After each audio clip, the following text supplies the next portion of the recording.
એ tuition ને કરે આજ તમારી રીત છે લુગડો પહેરીને ને કરવાની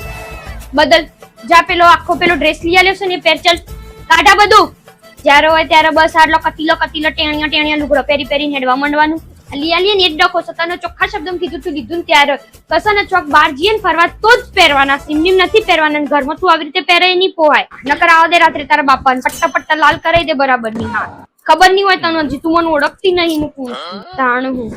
પહેરી લેજે હો તને ચૂપચાપ કહું છું એ નકર જો મારું મગજનું માટલું ફાટ્યું ને તો એવી ધોએ ને લાલ રંગની જે ટી શર્ટ પહેરી છે ને એમાંથી લાગતી લાલ રંગ ગઈ જેટલી એના ઓલે પૈસા જોઈએ છે હે કાલ ઉઠીને તો તમને આલ્યા હતા પેલા તમારે ફેરવેલ પાર્ટી કરવાના ક્યાં જાય પૈસા 500 રૂપિયા આલ્યા હતા હિસાબ બાપો પૂછતો નહીં એટલે એનો મતલબ એમ નહીં કે તમે આડે ધડ જેમ આવો એમ ઉડાડી નાખ્યો બરોબર મારા તો હિસાબ જોઈએ હતી 1 રૂપિયાની ચોકલેટ ચમ ના ખાતી હોય 1 રૂપિયો મને ડાયરીમાં લખેલો જોઈએ તારો તો રૂપિયો તો આજે નહીં ચલાવું ને કાલે નહીં ચલાવું બરોબર જે વ્યવહાર થતો હોય લખેલો હોવો જ જોઈએ હા એ ભલે 10 રૂપિયા પેલી બાજુવાળી ના લ્યા હોય કે તું ગિફ્ટ લઈને આલી હોય પણ મને લખેલું જોઈએ ઈમો માગતા ના આમ જો તને એક શબ્દ હું બોલું ચલો